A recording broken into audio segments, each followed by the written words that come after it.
진실한 마음으로 복을 빌라.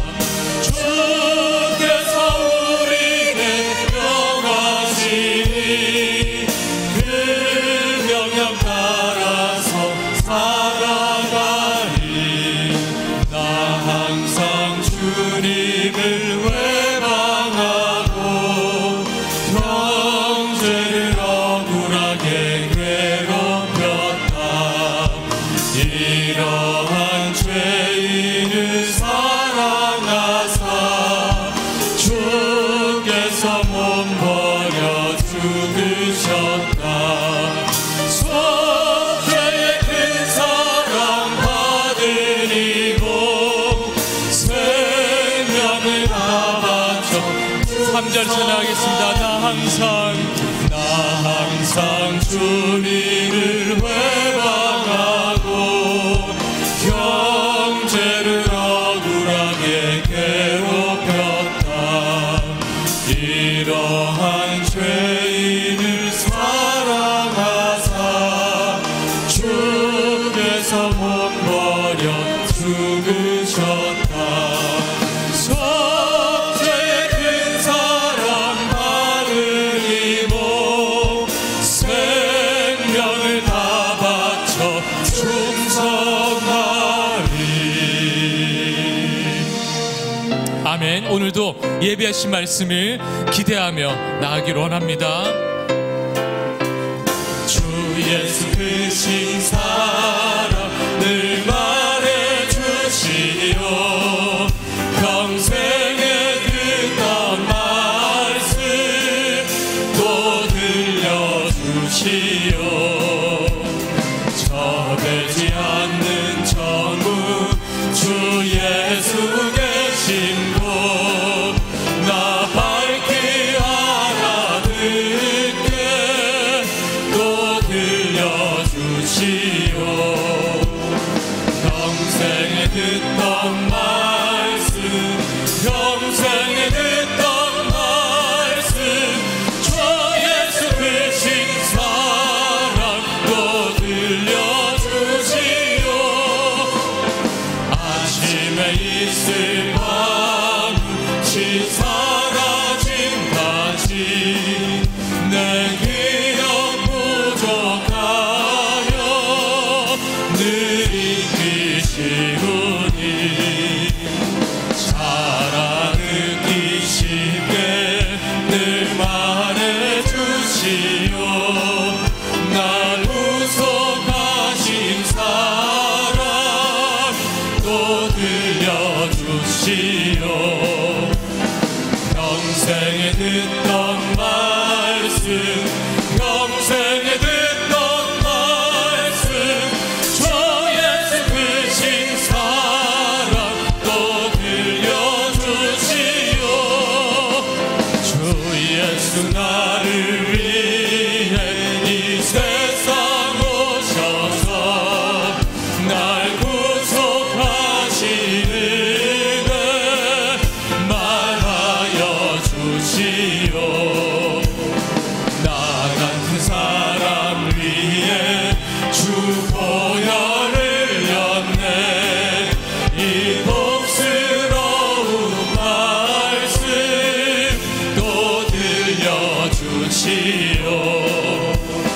평생에 듣던 말씀 평생에 듣던 말씀 주 예수 크신 사랑 또 들려주시오. 이 세상 헛된 영광 날 미혹할 때에 주 예수 크신 사랑 또 들려주시오. 천국의 빛난 영광 내 눈에 비칠 때 주 예수 크신 사랑 또 들려주시오. 평생에 듣던 말씀 평생에 듣던 말씀 주 예수 크신 사랑 또 들려 4절 찬양합니다. 이 세상 헛된 영광 날 위협할 때에 주 예수 크신 사랑 늘 들려주시오. 전국에 빛난 영광 내 눈에 비칠 때 주 예수 크신 사랑 또 들려주시오. 평생에 듣던 말씀 평생에 듣던 말씀 주 예수 크신 사랑 또 들려주시오. 아멘. 다 함께 일어나셔서 기도의 찬송 하나님께 올려드립니다.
기도하겠습니다.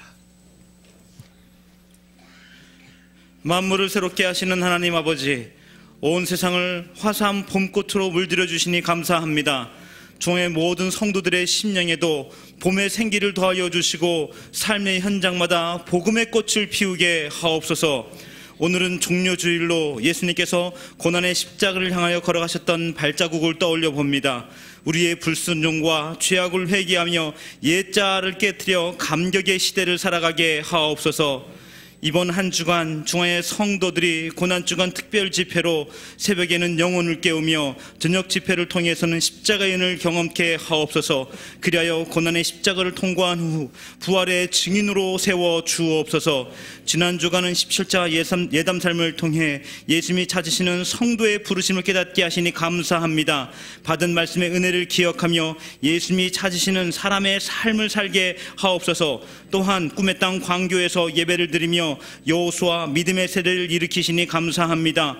광교와 교동의 예배가 더욱 성령 충만하며 하나님의 임재가 가득하여 영혼 구원과 영적 성숙의 사명을 감당하게 하옵소서. 다음 세대를 하나님의 나라의 인재들로 세워가게 하옵소서. 구현진 담임 목사님을 위해 기도합니다. 바쁜 일정 가운데도 담임 목사님에게 건강을 말바 붙잡아 주시옵소서. 영적 센스와 타고난 듯을 더해 주셔서 성도들과 각계 인사들과의 만남을 통하여 심령에 가득한 진한 예수의 향기를 바라게 하옵소서. 원로 목사님께도 강건케 하사 방송 사역을 끝까지 잘 감당케 하옵소서.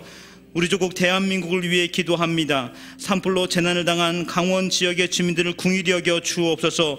큰 아픔과 고통으로부터 회복되게 하시고 삶의 터전이 속히 정상화되게 하옵소서. 원근 각처에서 이웃의 아픔을 향한 온정의 손길이 넘치게 하옵소서. 국가 재난사태 속에서 문재인 대통령과 위정자들이 하나님을 의지하고 슬기롭게 대처하여 위기를 극복하게 하시고 올바른 정치와 경제 회복을 통해 국정이 속히 안정을 되찾게 하옵소서. 또한 분단된 한반도가 복음으로 하나 되게 하시며 평화 통일, 복음 통일을 이루게 하옵소서. 이 시간 담임 목사님의 귀한 말씀을 통해 우리의 영혼이 살아나고 지친 마음에 위로와 힘을 누리게 하시며 인생의 벽들이 철저히 무너지고 회복하여 승리의 삶 살게 하옵소서. 우리 주 예수 이름으로 감사하며 기도하옵나이다. 아멘.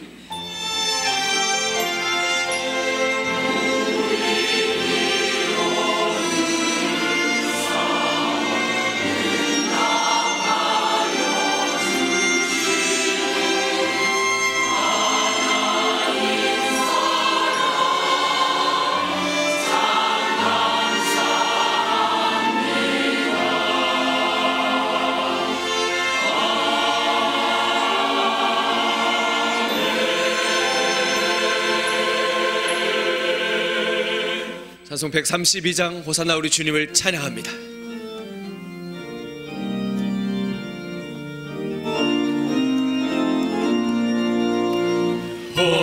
호산나 호산나 나 노래 부르리라. 수많은 아이들의 즐거운 노래로 그분의 아들이시고 복 주신 주님께 온몸과 주 찬양합니다.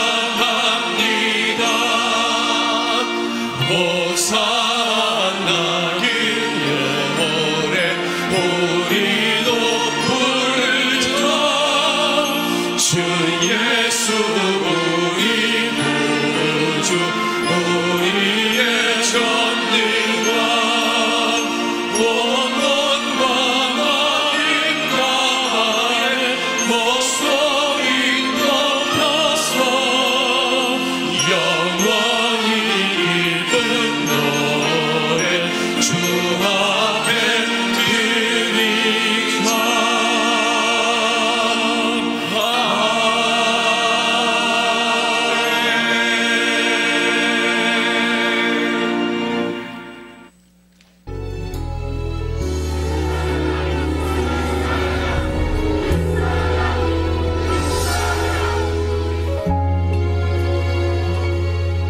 이제 조금만 더 가면 돼.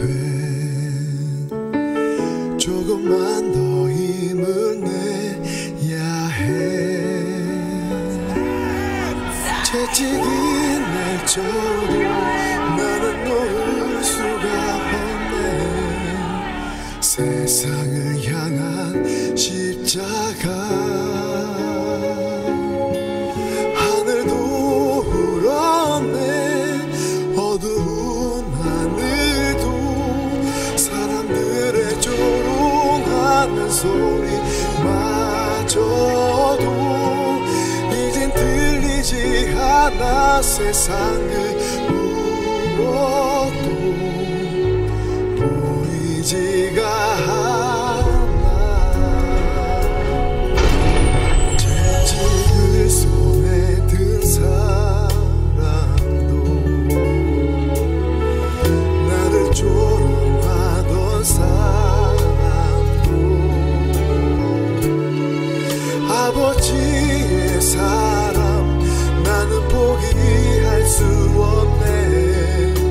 그들을 구할 수 있다면 아버지의 사랑 나를 보내신 계획 저들의 죄를 사하시려는 마음은 영원한 생명을 주기 위해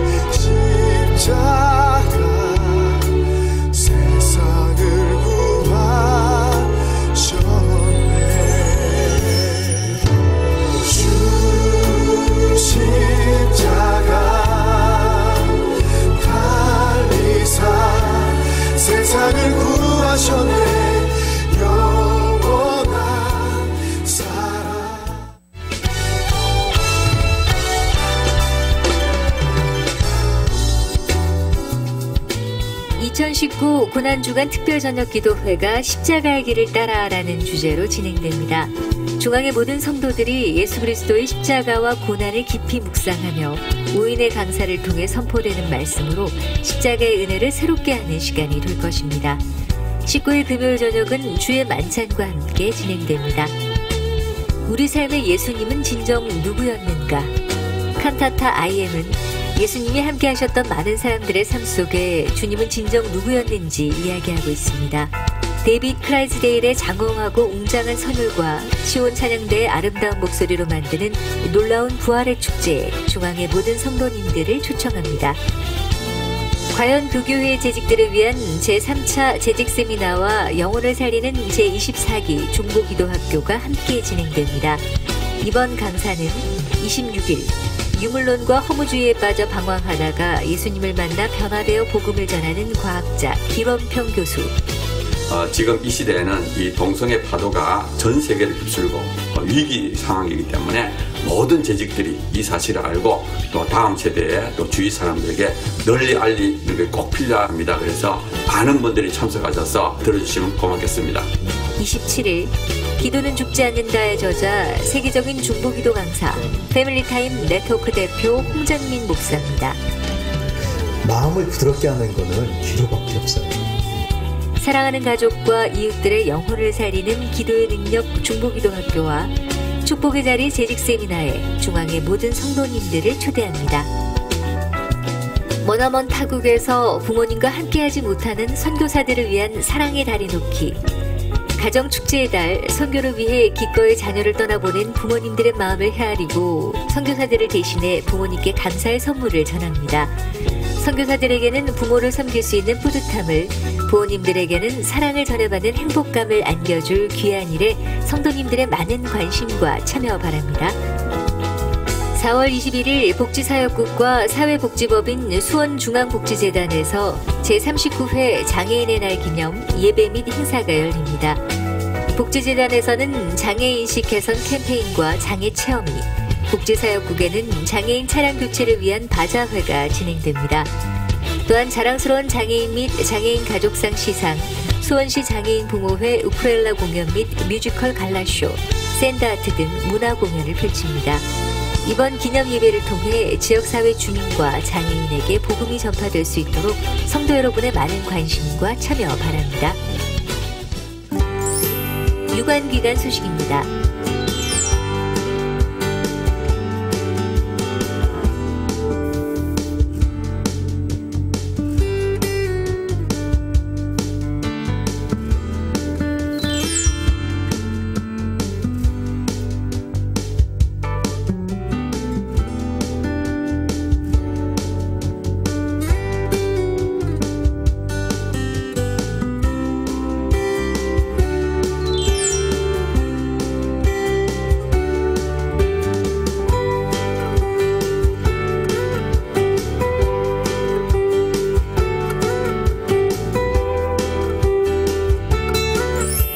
이달의 추천 도서는 최병락 목사의 쏟아지는 은혜입니다. 이 책은 우리 일상에 쏟아지는 은혜, 우리를 향한 하나님의 일하심을 묵상하도록 돕고 있습니다. 처음 나오신 새가족이나 등록을 원하시는 분은 예배 후 1층 중앙 비전홀로 오시면 자세한 등록 안내를 도와드리겠습니다. 할렐루야. 주일 2부 예배에 오신 성도님을 주님으로 환영하고 축복합니다. 우리 옆에 계신 분과 인사하겠습니다. 잘 나오셨습니다. 네, 예수님을 깊이 생각합시다. 네. 네, 오늘은 종려 주일이고 또 이번 주는 또 고난 주간입니다. 우리 주님의 고난에 또 십자가와 주님의 그 고난에 동참하면서 우리 어려움을 당한 이웃들을 돌아보면 좋겠습니다. 또 오늘까지 예담삼입니다. 오늘이 마지막 예담삼 날인데요. 오늘 저녁 오후 예배는 특별히 예담삼 찬양 축제로 드립니다. 특별한 우리 공연팀을 준비해서 함께 찬양할 텐데요. 저녁까지 다 나오셔야 되는 거 알고 계시죠? 예, 대답이 조금 시원치 않지만 꼭 오시라 믿습니다. 그래서 끝까지 또 하나님 주님이 우리에게 말씀하시는 그 말씀과 예수님 찾으시는 그런 사람으로 바로 설 수 있도록 부탁을 드리겠습니다. 예담삼 완주하신 분들은요, 예배 마치고 나가시면서 문진을 받아가시면 되겠습니다. 그 스탬프를 다 찍으신 분은 받으시면 되겠습니다. 부활절 예배 안내입니다. 우리 다음 주가 부활주일인데 우리 새벽 5시에 부활절 새벽 연합 예배를 수원 실내 체육관에서 드립니다. 새벽 아침 이른 시간에 주님 부활하신 날을 기념하면서 은혜 받는 우리 모두가 되길 원합니다. 부활절 감사 예배는 1부부터 3부까지 동일하게 우리 본당에서 드리게 되고요. 특별히 올해는 부활절 칸타타를 오후 2시에 드립니다. 저녁에 드리던 것을 이번 오후 2시에 4부 예배 때 우리 본당에서 칸타타로 드립니다. 또 이어서 4시 30분에는 장애인 주일 기념 예배로 드립니다. 저녁 7시 예배가 4시 30분 예배로 대체가 됩니다. 그래서 그날 함께 오셔서 하나님께서 우리에게 특별히 말씀하시는 그 말씀의 은혜를 누리시기를 원합니다. 고난주간 특별 저녁 기도회가 내일부터 금요일까지 저녁 8시에 진행됩니다. 여러분 고난주간 성전에 함께 모여서 주님의 고난을 생각하면서 하나님의 은혜를 함께 나누기를 부탁을 드리겠습니다. 주보의 중보기도학교 또 어린이주일 헌화식 모집 안내 등이 있는데요. 주보를 참고해 주시고 적극 참여해 주시면 감사하겠습니다.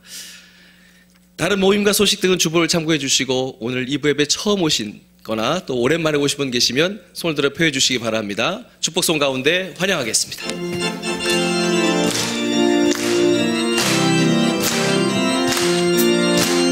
축복합니다. 주님의 이름으로 축복.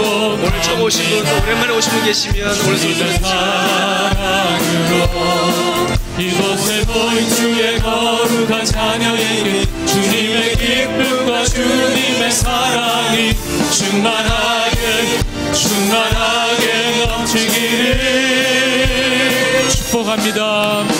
God bless you. God bless you. 축복합니다. 주님의 사랑으로. 좌우 옆뒤에 계신 분 축복하면서 God bless you. God bless you. 축복합니다. 주님의 사랑으로. 뜨거운 박수로 환영하겠습니다. 준비하신 예물을 하나님께 올려드립니다.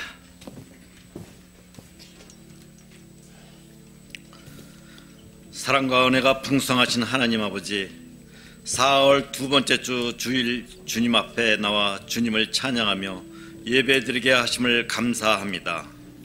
이 시간 주님께서 우리에게 허락하신 물질의 일부를 정성껏 구별하여 드립니다. 기뻐 받아 주시옵소서. 이 물질을 통하여 하나님이 영광이 드러나게 하시며 영혼 구원과 영적 성숙의 비전이 이루어지게 하옵소서. 그리하여 하나님을 영원롭게 하는 과연 그 교회를 이루어가게 하옵소서. 길이요 진리요 생명 되신 우리 주 예수 그리스도 이름으로 기도하옵나이다. 아멘.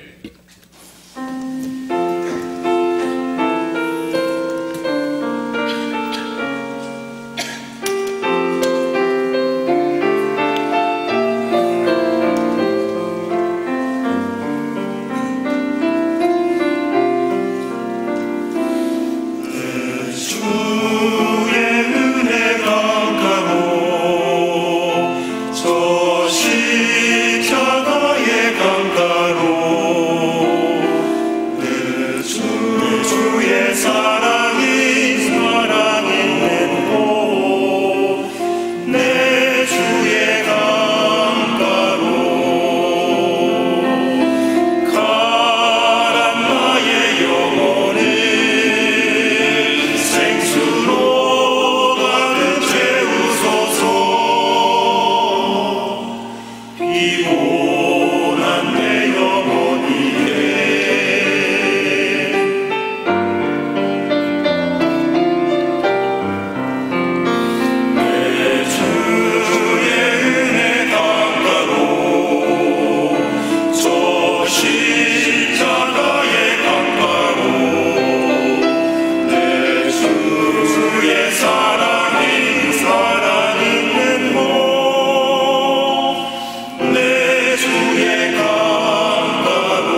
우리에게 주신 하나님의 말씀 누가복음 7장 28절의 말씀을 함께 봉독하겠습니다.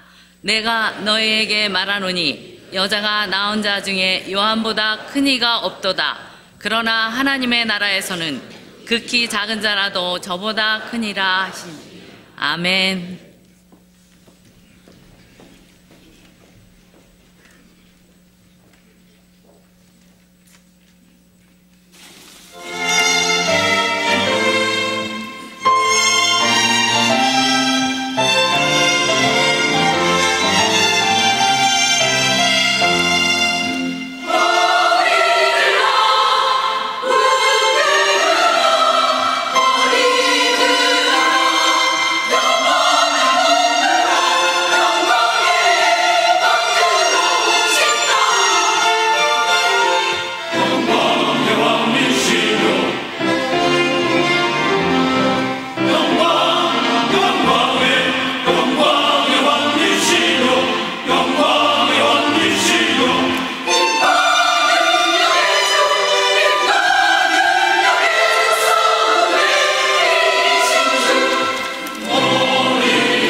어쩌면 이렇게 은혜스러운 찬양을 할 수가 있을까요?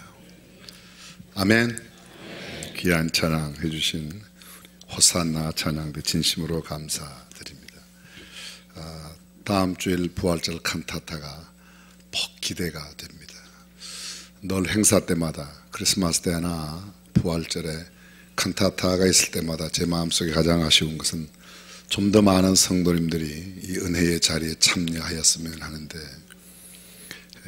굉장히 우리 교회 성도들의 수준이 높은 것으로 저는 이해하고 있는데 그 자리만 되면 왠지 또 생각이 달라지는 수가 있습니다. 다음 주에 여러분들이 꼭 기억해 주시면 감사드리겠습니다. 17차 예담3 오늘 마지막 시간인데, 제가 여러분들에게 조그마한 봉투에 그려진 그림 하나를 소개할까 합니다. 화면에도 지금 나와 있는데요. 지난 목요일 날 저녁에 어린아이들에게, 이번 예담삼에 참여하는 어린아이들에게 봉투에 용돈을 5,000원씩 주었어요. 한 300명 정도 온 것 같아요. 그런데 이걸 받자마자 한 어린아이가 금방 적석에서 그림을 그렸어요. 이 그림의 내용이 뭔가 하면, 여러분 화면에 보이시는지 모르지만 강원도 산불 헌금이라고 쓰고요. 빛나는 멋진 산이 되길 바래요. 하나님께 강원도를 회복시켜 주시기를 기도해요. 강원도에게 수고하셨어요. 멋져. 그리고 왼쪽에는 그림에 보시면 불이 나서 다 타버린 산이 있고, 오른쪽에는 화려한 이렇게 또 산들이 있는데, 하나님께서 다시 산을 빛나게 해 주실 것이에요. 강원도 파이팅 이렇게 해갖고 용돈을 그대로 다 하나님 앞에 헌물로 드렸어요. 이 아이 이름을 불렀더니 안 나왔어요. 보더니 그 다음날 나오더라고요. 이 아이는 저녁에만. 그래서 제가 10,000원 줬어요. 얘는 10,000원 충분히 받을 자격도 있고 그런 마음도 되어 있다. 그리고 그 다음날 금요일날 제가 말씀을 나누었는데, 삭개오의 그 말씀을 함께 나누었는데, 그 삭개오의 말씀을 들은 한 어린아이가 금방 이렇게 썼어요. 뭐라고 썼는가 하면, 이게 그 봉투예요. 제가 삭개오 향유를 부은 여인 마리아 백부장처럼 하나님을 기뻐시게 하는 어린이가 되게 해주세요. 제가 삭개오처럼 제 돈의 절반을 하나님께 드려요. 비록 지금은 12,000원 밖에 없어서 6,000원만 드리지만 나중에는 훨씬 더 많은 헌금을 드리는 제가 되게 도와주세요. 제가 좋아하는 할아버지께서 토요일 예담살매 오시게 해주세요. 꼭꼭꼭. 이 아이도 그날 이름 불렀더니 역시 저녁에 나온 아이예요. 그 다음날 불렀더니 나왔어요. 초등학생인데요. 꿈이 뭐냐 물었더니 전도사님이 되는 게 꿈이래요. 제가 얼른 알아봤어요. 걔네 외할머니가 우리 교회 이금순 전도사님이었고, 외할아버지가 우리 교회 이문성 집사님이신데요. 아빠 엄마와 함께 이렇게 아주 6,000원 헌금 드렸어요. 얘에게도 제가 그날 10,000원 줬어요. 10,000원 받을 충분한 그런 마음이 있고, 사실 10,000원이 아니라 더 큰 격려를 하고 싶었는데 그렇게 해서 얼마나 감사한지 모르겠습니다. 우리 예담학교 중고등학교, 예담중고등학교, 중앙예담중고등학교 학생들이 설교를 들었는데요. 우리 영상 그대로 함께 해서 매일 아침 예담살매에 참여했습니다. 4월 12일 과부의 두 랩돈 설교 말씀을 듣고 예담중고등학교 학생들이 자발적으로 헌금을 했습니다. 영동지역 산불 피해 복구 선교비로 51만 550원 학교 이름으로 항목 헌금을 해서 교회에 전달해 왔습니다. 우리가 단 1원도 빼지 않고 그대로 영동지역 위해서, 중앙양로원의 할아버지 할머니들이 열심히 또 돈을 모아서 206만 3천 원을 200만 6,300원 죄송합니다. 200만 6,300원을 헌금해서 영동지역 산불 피해 선교비로 했고, 중앙복지재단 산하에 있는 분들이 또 자발적으로 302만 60원, 아니 300만 2,060원. 왜 이렇게 한글을 잘 못 읽죠? 숫자를 300만 2,060원을 했습니다. 각각 법인에서도 아마 여기에 더 비용을 보태어서 이번에 영동지역 피해, 저는 엊그제 지난 수요일 날 극동방송 직원 채플에 갔었습니다.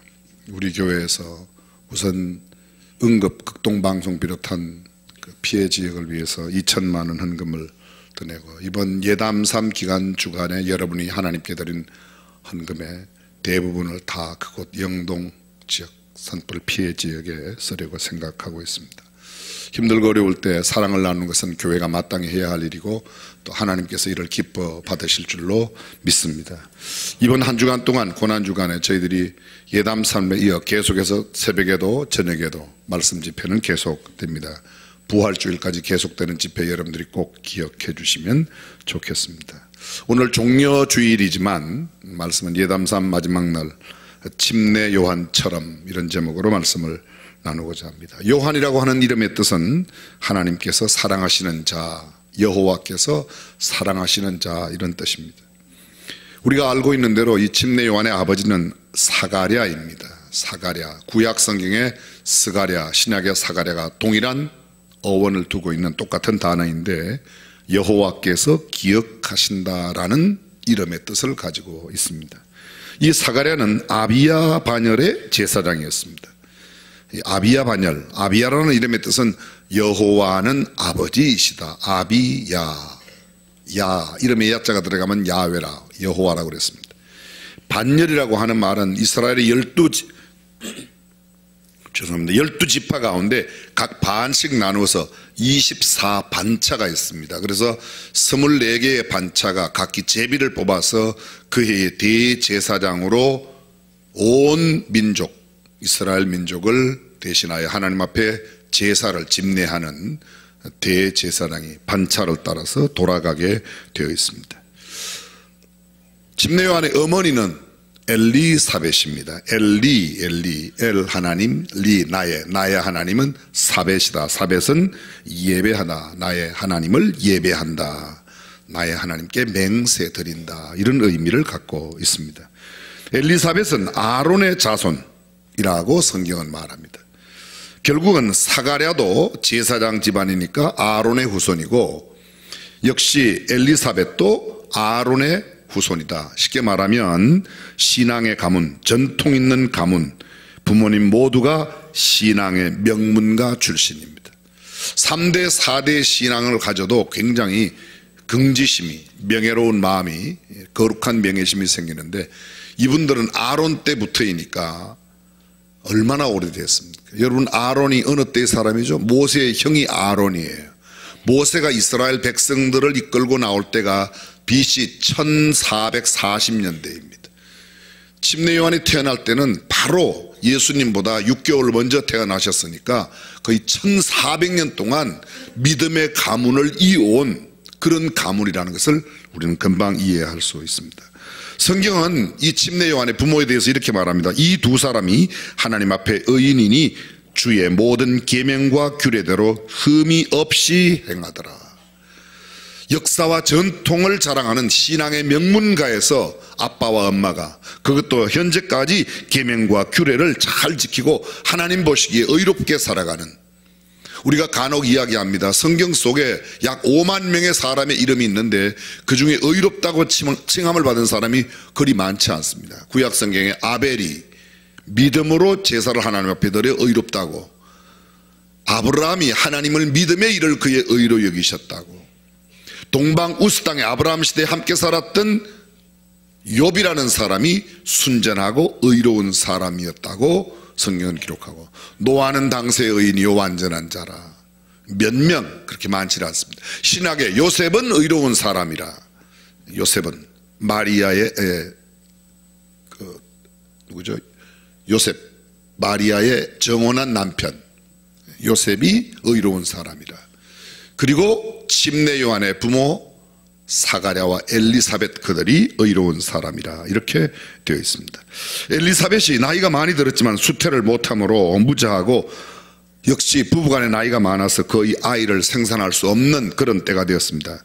그렇지만 마침 그때에 사가랴가 자기의 반차가 되어 제사장의 직무를 감당하려고 하나님 앞에 성소에 들어갔습니다. 모든 백성은 제사장이 분향하는 시간 동안 밖에서 기도하고 주의 사자가 사가랴에게 향단 옆에 서서 나타났습니다. 얼마나 놀랐는지, 그리고 무서워 떨며 하나님 앞에 서 있는 사가랴에게 천사가 이야기를 합니다. 무서워 말라. 너의 간구함이 들린지라. 내 아내 엘리사벳이 내게 아들을 낳아주리니 그 이름을 요한이라 하라. 너도 기뻐하고 즐거워할 것이요 많은 사람도 그의 남을 기뻐하리니 이는 저가 앞으로 태어날 그 침례 요한이 주 앞에 큰 자가 되며 포도주나 소주를 마시지 아니하며 모태로부터 성령의 충만함을 입어 이스라엘 자손을 주 곧 저희 하나님께로 많이 돌아오게 하겠다고 이야기를 하는 겁니다. 사가랴 금방 반응을 보입니다. 나도 나이가 많고 내 아내가 아이를 가질 수 없는데 어떻게 그런 일이 가능하겠습니까? 믿지 못하고 이렇게 말하니까 너가 그런 일이 이루어질 때까지 앞으로 말을 못하게 될 거다. 그 순간 그가 벙어리가 되었다고 말합니다. 사가랴는 천사에게 이건 도저히 있을 수 없는 일입니다. 내가 늙고 아내도 나이가 많습니다. 천사가 대답하여 나는 하나님 앞에 서는 가브리엘이라 좋은 소식 굿뉴스를 전하는 그런 천사가 아니냐. 네가 이것을 믿지 못하니 그때까지 너는 벙어리가 될 거라고 말합니다. 때가 되어 그 일이 이루어지게 되었습니다. 드디어 만삭한 이 엘리사벳이 아이를 낳게 됩니다. 아이를 낳고 나서 이름을 가족들이 짓습니다. 유대의 전통은 이름을 지을 때 아이가 태어나면 그 아버지나 할아버지나 아니면 그 집안 어르신 가운데 이름을 따서 짓게 되어 있어서 사람들이 아버지 이름을 따라 사가랴라고 했더니 사가랴가 저를 보셔야 되겠다는요. 사가랴가 아니라는 거예요. 그래서 왜 그러냐고 그랬더니 빨리 서판을 갖다 달라고 해서 갖다 줬더니 거기다가 요한이라고 쓰는 거예요. 아니 우리 집안에 요한이라는 이름이 없는데 왜 요한이라고 쓰냐. 내가 봤다는 거죠. 그래서 요한이라고 이름을 지어서 요한이라고 불렀더니 그 순간에 말이 입이 풀리고 혀가 풀어져서 사가랴가 말을 하기 시작합니다. 하나님께서 그에게 어떻게 모든 역사를 이루었는지. 엘리사벳이 이렇게 하여 아이가 잉태되어 역사가 일어났습니다. 사실은 이런 일이 있었을 당시에 중간에 어떤 일이 있는가 하면 임신 5개월 되었을 때 엘리사벳이 침례 요한을 몸에 가진 지 5개월이 되었을 때에 하나님의 또 다른 역사가 나타납니다. 천사 가브리엘이 요셉과 정혼한 마리아에게 찾아가서 너가 앞으로 잉태한다고 이야기를 합니다. 마리아가 깜짝 놀라 무서워하면서 이런 인사가 어찌 믿고 나는 사내를 알지 못하는데 어떻게 그럴 수가 있습니까? 내가 결혼을 정해놓았지만 아직 그 남자와 아무런 상관이 없는데 어떻게 아이를 가집니까? 나실 바 거룩한 자가 구주요 하나님의 아들로서 온 인류를 구원하실 구세주라고 계속 천사의 이야기를 듣고 마리아가 마지막 누가복음 1장 38절에 고백합니다. 주의 계집 종이 오니 말씀대로 내게 이루어지이다. 그 이후에 태어났습니다. 드디어 엘리사벳을 통해서 침례 요한이 태어나게 됩니다. 마리아는 사실 이 소식을 듣고 산중에 있는 유대의 산중에 있는 사가랴의 집 엘리사벳의 집에 갑니다. 막 소식을 듣고 갔더니 마리아가 엘리사벳을 만날 때 엘리사벳 몸속에 6개월 된 침례 요한이 막 뛰어놀며 성경 그대로 표현하면 그가 성령 충만했다고 이야기해 주고 있습니다. 해산을 날이 차서 아이를 낳고 이웃과 친족이 죽게 모여 아까 말씀드린 그런 이름 짓는 역사가 다 지나갔습니다. 사가랴가 성령 충만함을 입어 예언을 합니다. 그리고 태어난 이 침례 요한 누가복음 1장 80절 1장 마지막 절입니다. 아이가 자라며 심령이 강하여지며 이스라엘에게 나타나는 날까지 빈들에 있으니라. 침례 요한은 태어나서 어려서 광야로 가고 광야에서 이스라엘 백성 앞에 나타날 때까지 그 광야에 머물렀습니다. 마가복음 1장 1절 이하에 이사야의 예언된 인물 보라 내가 내 사자를 내 앞서 보내노니 저가 내 길을 예비하리라. 광야에 외치는 자의 소리가 있어 가로되 너희는 주의 길을 예비하라. 그의 첩경을 평탄케 하라. 요한이 광야에서 죄 사함을 받게 하는 회개의 침례를 전파했는데 이사야 40장 3절 말씀에 이사야가 예언한 말씀이고 말라기 4장 6절에 보게 되면 예수님 앞서 엘리야가 먼저 갈 거다. 그 엘리야 그가 바로 침례 요한이라고 이야기하고 있습니다. 침례 요한의 삶은 광야에서 죄 사함을 받게 하는 회개의 침례를 전파하며 온 유대 지방과 예루살렘 사람이 다 요단강에 침례 요한에게 나와 침례를 받습니다. 요한은 약대 털을 입고 가죽띠를 띠고 그의 음식은 메뚜기와 석청을 먹게 되었다. 그런 이야기합니다. 나보다 능력 많으신 이가 내 뒤에 오시는데 나는 굽혀 그의 신들매를 풀기도 감당치 신들매 신발끈 풀기도 감당치 못하겠다고 이야기합니다. 동일한 내용을 담고 있는 마태복음 3장 1절에는 회개하라 천국이 가까웠느니라 유대 광야에서 침례요한은 이런 말씀을 회개의 말씀을 전합니다. 요한이 많은 바리새인과 사두개인이 침례 베푸는데 오는 것을 보고 또 그때는 이야기합니다. 독사의 자식들아, 독사의 자식들아. 우리는 죄송합니다. 우리는 개새끼라는 욕만 들어도 기분이 상할 텐데 독사 새끼들아 그러면 얼마나 기분이 아프겠어요.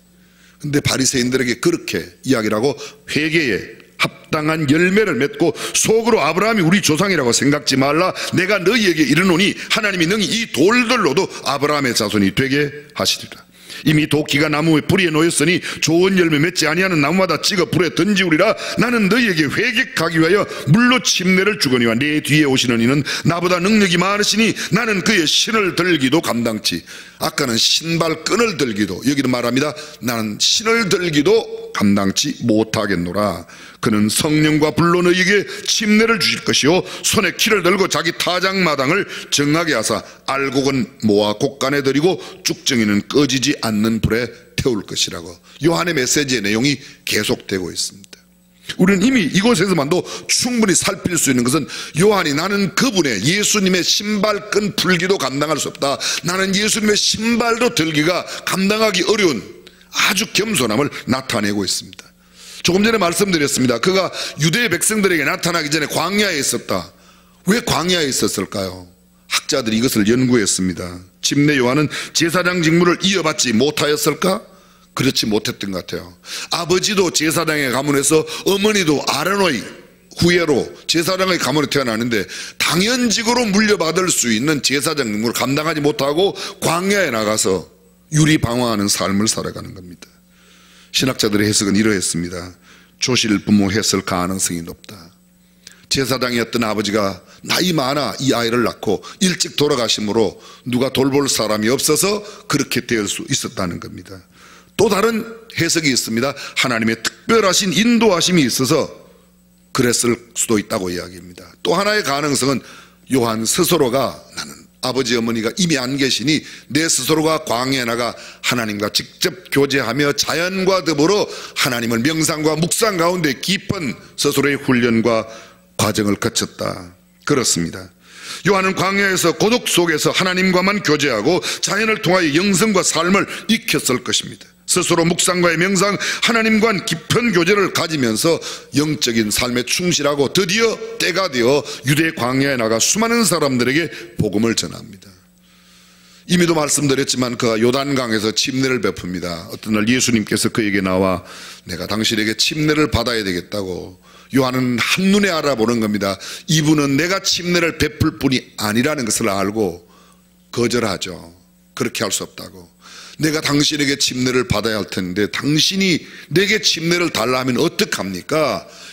그런 일이 있을 수가 없습니다. 그렇게 이야기합니다. 내가 당신에게 침례를 받아야 할 텐데 당신이 내게로 오시나이까? 예수님 대답하십니다. 이제 허락하십시오. 우리가 이같이 하여 모든 의를 이루는 것이 합당합니다. 우리가, 여기 우리는 언뜻 들으면 당신과 내가 우리라고 표현하는 것지만 그런 뜻은 아닙니다. 원어의 뜻은 우리가 라고 말할 때 이 우리는 나 예수와 하나님 아버지와 하나님 아버지께서 내게 침례 요한을 통해서 받으실 때 성령이 임하는, 그래서 성부 성자 성령 하나님이 이렇게 하여 의를 이루는 것이 합당하다고 이야기합니다. 그리고 침례 요한에게 침례를 받고 물에서 올라오실 새 성령이 비둘기같이 예수님 위에 임하여, 예수님은 침례를 받고 나오십니다. 성령이 비둘기같이 임했습니다. 하늘에서 음성이 들려왔습니다. 이는 내 사랑하는 아들이요 내 기뻐하는 자라.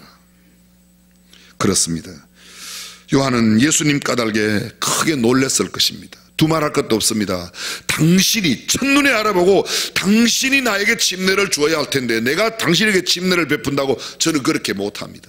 또 한 가지입니다. 침례 후 하늘로부터 들려오는 음성에 심히 놀랐습니다. 감동과 감격이 매우 컸을 겁니다. 이후 요한의 메시지는 더욱 분명해졌습니다. 요한의 핵심된 메시지가 뭡니까? 예수님을 증거하는 거예요. 요한복음 1장 29절 이튿날 요한이 예수께서 자기에게 나오심을 보고 가로되 보라 세상 죄를 지고 가는 어린 양이로다. 수많은 자기를 따르는 제자들에게, 요한을 따르는 제자들에게 보라 이분이 하나님의 어린 양이다. 세상의 모든 죄를 지고 구속의 십자가를 지고 돌아가실 메시아라고 소개하고 있습니다. 내가 전에 말하기를 내 뒤에 오시는 사람이 있는데 나보다 앞선 것은 그가 나보다 먼저 계심이요 나는 물로 침례를 주지만 그분은 성령과 불로 너희에게 침례를 줄 것이라고 말씀한 분이 바로 이분이라고 예수님을 소개하고 있습니다. 요한은 또 증거합니다. 내가 보면 성령이 비둘기같이 하늘로서 내려와서 그의 위에 머물렀더라. 나도 그를 알지 못하였으나 나를 보내어 물로 침례를 주라 하신 그분이 누구죠? 나를 보내어 물로 침례를 주라고 하신 그분이 누구예요? 하나님께서 침례 요한을 보내어서 너는 물로 침례를 줘라. 그래서 물로 침례를 주는데 내 뒤에 오시는 성령으로. 그래서 예수님께서 침례를 받으실 때 이야기 안 합니다. 침례를 받고 성령이 누구 위에 머무르시는지를 보고 그분이 하나님의 아들로 그분의 말을 들으자 침례를 받고 나왔을 때 비둘기 같은 성령이 누구 위에? 침례를 받으신 예수님 위에, 그리고 하나님의 음성에 들려지는 겁니다. 또 이튿날 요한이 자기 제자 중 두 사람이 함께 섰다가 예수의 다니심을 보고 말하되 보라 하나님의 어린 양이로다. 두 제자가 그 말을 듣고 예수를 줬거늘. 이 말을 좀 쉽게 설명하겠습니다. 요한이 예수님을 보고 하나님의 어린 양이라고 이야기합니다. 근데 요한의 제자가 그 이야기를 듣고 요한을 따르다가 예수님에게 가는 겁니다. 이해가 되셨습니까? 내가 가르친 제자가 예수님을 이야기하니까 예수님께 가요. 그러면 제가 기분이 좋아요? 좋을까요? 안 좋을까요? 침례 요한이 예수님을 소개했더니 자기 제자가 예수님을 따라갔어. 그럼 침례 요한이 기분이 좋아야 돼요? 안 좋아야 돼요? 우리 식으로 이야기해 보세요. 내 식으로 좋아요 안 좋아요? 근데 이렇게 말합니다. 예수님께 가는데 요한은 이렇게 말합니다.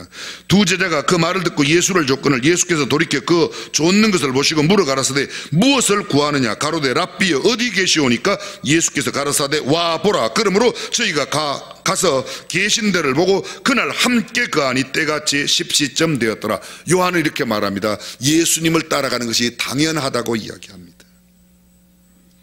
드디어 예수님이 공생의 사역에 나왔습니다.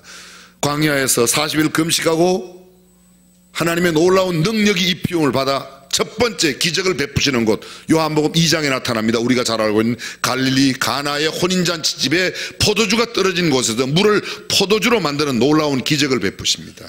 그것이 예수님께서 행하신 첫 번째 기적이고 두 번째는 왕의 신하를 고치는 이야기가 요한복음 4장에 나오는데 요한복음 3장 이 첫 번째와 두 번째 기적 사이에 우리가 잘 알고 있는 바리새인 가운데 있는 선생님이었던 니고데모라고 하는 사람이 밤중에 예수님을 찾아가 선한 선생님이여 내가 어떻게 해야 구원을 받겠습니까? 그때 예수님께서 내가 진실로 네게 이르노니 내가 거듭나지 아니하면 하나님의 나라를 볼 수 없느니라. 아니 사람이 어떻게 또 엄마 뱃속에 갔다 거듭날 수 있습니까? 예수님 말합니다. 진실로 네게 이르노니 물과 성령으로 거듭나지 않으면 하나님 나라에 들어갈 수 없느니라. 조금 달라졌어요. 진실로 내게 이르노니 거듭나지 아니하면 하나님의 나라를 볼 수 없다. 물과 성령으로 거듭나지 아니하면 하나님 나라에 들어갈 수 없다고 이야기하십니다. 그리고 예수님께서 그에게 던지는 아주 중요한 메시지, 우리가 가장 중요하게 생각하고 있는 그 말씀이 요한복음 3장 14절부터 나옵니다. 모세가 광야에서 뱀을 든 것 같이 인자도 들려야 하리니 이는 저를 믿는 자마다 영생을 얻게 하려 하십니다. 모세가 광야에서 뱀을 든 것 같이 인자도 들려야 한다. 인자도 십자가에 달려 몸이 들리게 된다는 겁니다. 십자가의 죽으심을 이야기하는데 그를 믿는 자는, 예수를 믿는 사람은 영생을 얻게 된다. 그리고 3장 16절 요한복음 3장 16절 그게 나오는 거예요. 3장 16절 하나님이 세상을 이처럼 사랑하사 독생자를 주셨으니 누구든지 이는 저를 믿는 자마다 멸망치 않고 영생을 얻게 하려 하심이라. 하나님이 그 아들을 세상에 보내신 것은 세상을 심판하려 하심이 아니요 저로 말미암아 세상이 구원을 받게 하려 하심이라. 저를 믿는 자는 심판을 받지 아니하는 것이요 믿지 아니하는 자는 하나님의 독생자의 이름을 믿지 아니함으로 벌써 심판을 받은 것이니라. 가장 핵심, 성경의 핵심, 인류의 구세주로 오신 예수 그리스도를 가장 정확하게 이야기하고 있습니다. 그 이유입니다. 요한복음 3장 22절이야 예수께서 제자들과 유대 땅으로 가서 거기 함께 유하시며 예수님도 이제 침례를 베푸시게 하겠습니다. 요한은 살렘 가까운 에논에서 침례를 주고 있었고 예수님은 유대 땅에 가서 제자들과 함께 침례를 베풀었습니다. 사람들이 와서 침례를 많이 받았습니다. 요한이 아직 옥에 갇히기 전, 요한은 옥에 2번 갇히게 되는데 첫 번째 갇히기 전입니다. 아직도 갇히기 전에 요한의 제자 중에 한 유대인이 요한에게 와서 이야기합니다. 라삐여, 선생님과 함께 요단강 저편에 있던 자, 그 예수님이 선생님이 증거하시던 자, 그분이 아닙니까? 그분이 침례를 주매 사람들이 다 그에게로 갑니다. 그전에는 요한에게 와서 침례를 다 받았는데 예수님이 침례를 주기 시작하니까 선생님께서 소개했던 그분, 선생님이 알려주었던 그분, 예수님이 침례를 주니까 사람들이 다 그에게로 갑니다.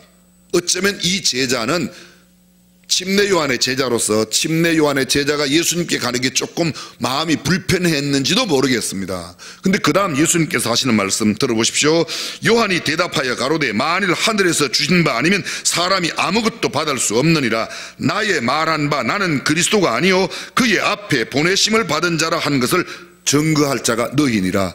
너희 그런 것 때문에 너무 신경 쓰질 말어. 너희가 해야 할 일은 내가 소개한 그분이 진짜 그리스도라고, 그것을 소개하는 사람이 나라고 이야기하면 되고, 진짜 그리스도는 예수님이라고 하는 이야기입니다. 신부를 취하는 자는 신랑이지만 서서 신랑의 음성을 듣는 친구가 크게 기뻐하나니 나는 이러한 기쁨이 충만하였노라. 무슨 말이에요? 내 제자가 나한테 있다가 예수님께 가도 나는 그것 때문에 이미 충분해. 예수님을 소개한 것만으로 충분하다고 말하고 있습니다. 내가 영광을 받지 않아도 괜찮다는 겁니다. 여기서 또 나타납니다. 침례 요한이 얼마나 겸손한 사람입니까? 우리는 아까 함께 마음을 모았습니다. 우리가 함께 동의했습니다. 어떤 부분에 내 제자가 다른 사람의 제자가 되면 내가 기분이 상해요.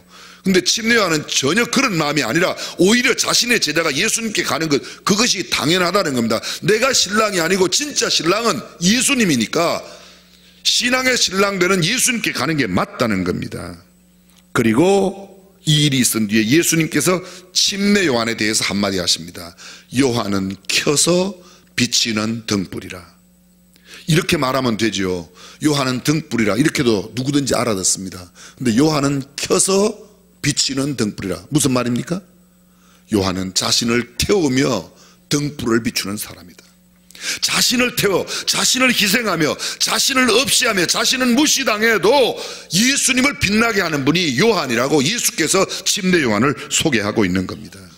그리고 드디어 마태복음 11장 2절 오늘 본문과 동일한 내용을 담고 있는 부분에 요한이 옥에서 이제 드디어 요한이 옥에 갇힙니다.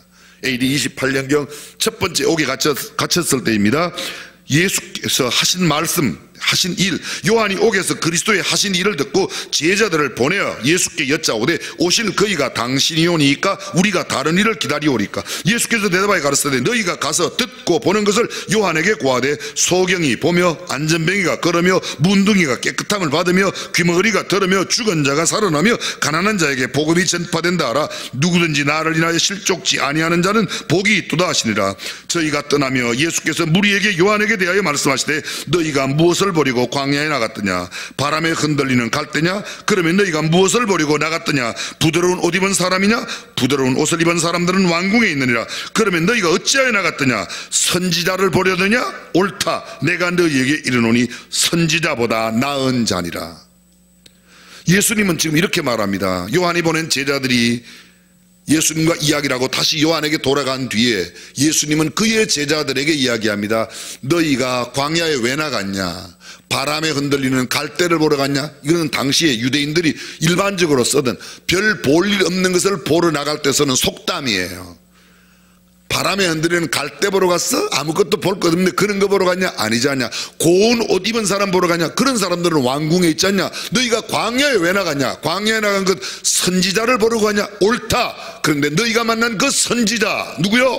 침례 요한은 선지자보다 더 위대한 분이라고 예수님이 이야기하고 있습니다. 그렇습니다. 내가 내 사자를 내 앞에 보내노니 저가 내 길을 내 앞에 예비하리라 하시는 것이 이 사람에 대한 말씀이라. 말라기가 예언하고 이사야가 예언하고 구약에 예언된 예수님이 오시기 전에 그 얘기를 준비하고 그 첩경을 평탄케 할 뿐으로 침례 요한을 보냈다는 겁니다. 말씀하세요. 주님께서 말씀하십니다. 마태복음 그대로 내가 진실로 너희에게 말하노니 여자가 낳은 자 중에 침례 요한보다 큰 이가 일어남이 없도다. 그러나 천국에서는 지극히 작은 자라도 저보다 크니라. 오늘 누가복음은 이렇게 말합니다. 내가 너희에게 말하노니 여자가 낳은 자 중에 요한보다 큰 이가 없도다. 그러나 하나님의 나라에서는 극히 작은 자라도 저보다 크니라. 예수님께서 요한에게 붙여주는 가장 큰 칭찬, 여인이 낳은 자 가운데 요한보다 큰 자가 없다고 말합니다. 혹시 여기 여자가 안 낳은 사람 있습니까? 여자가 낳은 사람, 예수 그리스도 이외에 여자가 낳은 자 중에 요한보다 큰 자가 없다. 그럼 요한이 가장 큰 자란 말입니다. 성경은 그런데 이렇게 말합니다. 천국에서는 극히 작은 자라도, 하나님의 나라에서는 극히 작은 자라도 요한보다 크다. 이게 참 애매한 구절. 유명한 신학자 이상근 박사님도 이 구절은 난해한 구절이라고 해석을 회피했습니다. 정말 그럴까? 제가 여러 신학자들 많은 책들을 보았습니다. 적어도 아마 한 10권 정도는 본 것 같아요. 제가 이게 도대체 무슨 뜻인가? 이렇게 학자들은 한 곳으로 모아졌습니다. 내용은 요한은 율법시대의 사람이라는 겁니다. 예수님이 오심으로 하나님 나라가 도래하고 하나님 노래, 복음 안에 있는 사람들이 구약의 율법 아래 있는 그 어떤 사람들보다도 크다. 이게 천국 가고 지옥 가고의 문제가 아니고, 어떤 사람은 이 구절 읽고 천국에서 극히 작은 자도 요한보다 크니까 천국의 제일 작은 자가 요한보다 크다. 그럼 요한은 천국에 못 간 지옥 1호 백성인가? 그렇게 해석하는 사람이 있어요. 그런 해석이 아니고 시대적인 구분으로 은혜 시대, 율법 시대를 나누는 이야기를 그렇게 했다는 겁니다. 우리가 중요하게 생각하는 것은 그런 것이 아닙니다. 우리가 중요하게 생각하는 것은 예수님께서 요한을 어떻게 평가하셨느냐 하는 겁니다. 우리가 지나간 한 주일 동안 예수님이 찾으시는 사람에 대해서 예수님이 보시는 관점에서는 과부의 두 렙돈을 부자들이 많이 넣은 것보다 더 크게 보시는, 주님이 보는 기준이 다르다는 겁니다. 백부장의 믿음을 귀하게 여기셨습니다. 수로보니게 여인의 믿음을 가장 크다고 말씀하셨습니다. 주님이 보시는 기준은 세상의 기준과 다르다고 하는 겁니다. 우리가 볼 때 크다고 큰 것이 아니고, 우리가 볼 때 작다고 작은 것이 아니라 주님이 보시기에 얼마나 크고 주님이 보시기에 얼마나 아름다운 평가를 받느냐가 신앙생활의 가장 중요한 줄로 믿습니다. 침례 요한이 갖고 있던 특징이 뭐예요? 단 한 번도 자신의 위치를 벗어나지 않았어요. 그렇게 내게 인기 있던, 내가 인기 있던 수많은 나를 따르는 사람들이 다 예수님께 나를 버리고 가도 그것 때문에 마음 상하지 않았습니다. 인간적으로 얼마든지 마음 상할 만합니다. 그러나 그런 상해질 수밖에 없는 상황 가운데도 상하지 않습니다. 그는 흥하여야 하겠고 나는 쇠하여야 하리라. 그분에게 가는 것이 마땅하다. 그분이 참 신랑이고 나는 신랑의 친구일 뿐, 신랑이 기뻐하는 것, 신랑이 신부를 취하는 것이 기쁨이라고 나를 이야기하는 겁니다. 침례 요한은 한 번도 자신의 분수, 자신의 자리를 넘지 않았습니다. 늘 주님만 빛나게 했습니다. 켜서 비치는 등불로 그분을 빛나게 만들었을 뿐 자신이 영광을 받는 일을 하지 않았다는 겁니다. 그의 겸손함이 주님께로부터 가장 인정받은 것입니다. 요한은 이렇게 말합니다. 광야에서 외치는 자의 소리라고 말합니다. 여러분, 말과 소리가 어떤 차이가 있습니까? 제가 지금 설교를 하는 것은 말이에요. 말은 말하는 자의 의도와 뜻이 있습니다. 소리는 소리를 내는 기구의 뜻이 들어가는 게 아니고, 이 기구를 소리나게 만드는 나의 소리나게 만드는, 종소리는 종의 뜻이 아닙니다. 이 종을 2번 치면 울어라, 3번 치면 기뻐해라. 종 치는 사람과의 약속에 의해서 종은 소리를 낼 뿐입니다. 요한은 이렇게 말합니다. 나는 광야에서 그냥 소리야. 내가 내 뜻을 전하는 게 아니라는 겁니다. 그는 그 사명감, 자신의 사명감을 결코 잃지 않았던 겁니다. 하나님은 기억하십니다. 내 자리를 지키는 사람, 내 분수를 아는 사람, 겸손한 사람을 귀하게 여기신다고 성경은 말씀하고 있습니다. 유명한 음악가 하이든을 아실 겁니다. 그가 밀턴의 신라곤을 배경으로 천지창조라고 하는 유명한 곡을 썼습니다. 우리 교회 찬양대가 한때 천지창조를 공연에서 하나님 앞에 영광 돌린 적이 있습니다. 처음 연주될 때 하이든은 실제로 지휘봉을 잡지 못했습니다. 그는 몸이 약해서 저 회중석 뒤에 있었습니다. 지휘하는 사람이 얼마나 열심히 하나님의 성령에 감동된 삶으로 지휘를 했습니다. 끝났을 때 모든 사람들이 다 기립박수를 하며 소위 스탠딩 오베이션을 하면서 지휘자에게 막 갈채합니다. 근데 지휘자가 아닙니다. 제가 아닙니다. 저기 계신 이 곡을 만드신 분이 저분이십니다. 하이든 선생님, Would you mind standing? 서주시겠습니까?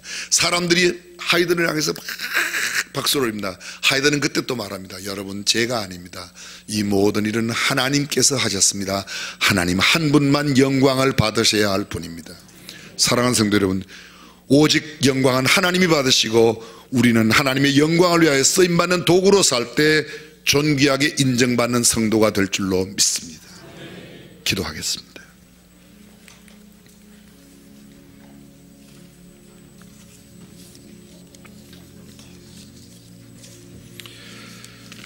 사람은 자기를 나타내기를 좋아하고 나에게 있던 사람이 나를 떠나 다른 곳으로 가면 슬프거나 노여워하거나 마음이 상하거나 어려울 수 있습니다. 그러나 침례요한은 그의 평생에 단 한 번도 그렇지 않았습니다. 헤롯이 자기의 동생의 아내를 취한 것을 지적하여 처참한 감옥 생활 끝에 단두대에 이슬로 사라져 삶을 마감하였지만 그는 한 번도 자신의 위치를 놓치지 않았습니다. 자신의 분수를 넘지 않았습니다. 겸허한 자세에서 벗어난 적이 없습니다. 주님은 말씀하십니다. 교만한 자를 물리치시고 겸손한 자를 주께서 귀하게 여기신다고 말씀하십니다. 전능하신 우리 하나님, 우리도 침례요한처럼 겸허한 사람으로 자신을 낮추며 오직 하나님의 영광을 드러내는 삶을 살아가는 성도가 되게 하여 주옵소서. 주 예수님의 이름으로 기도합니다. 아멘. 이 시간 다 함께 일어나셔서 겸손하게 주님만 높이며 살겠습니다. 마음으로 소원하며 찬양하겠습니다.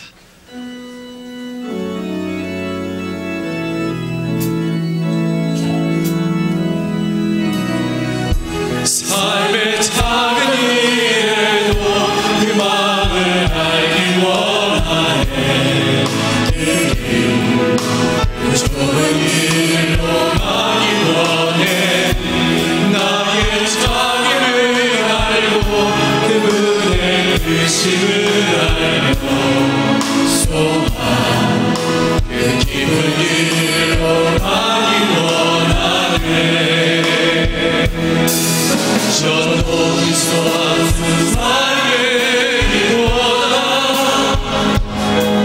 여기 곤직한 목사이니 내가 길만 비추기 원하네. 누군가의 길을 비춰준다면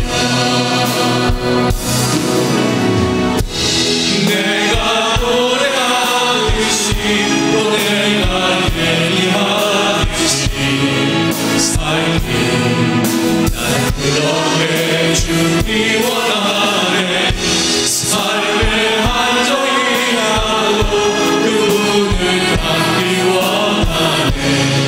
사랑 그 높은 길로 가기 원하네. 그 좁은 길로 가기 원하네. 그 깊은 길로 가기 원하네. 주 예수 그리스도의 은혜와 하나님의 무한하신 사랑과 성령님의 감동 감화 교통 충만하심이 침례요한처럼 자신의 분수를 넘지 않고 제자리를 지켜 겸허하게 살기를 다짐하는 모든 성도들과 자녀 저들의 생업과 모든 범사 가운데 그리고 우리 조국 대한민국 위에 영원토록 함께 하시기를 간절히 축원하옵나이다. 아멘.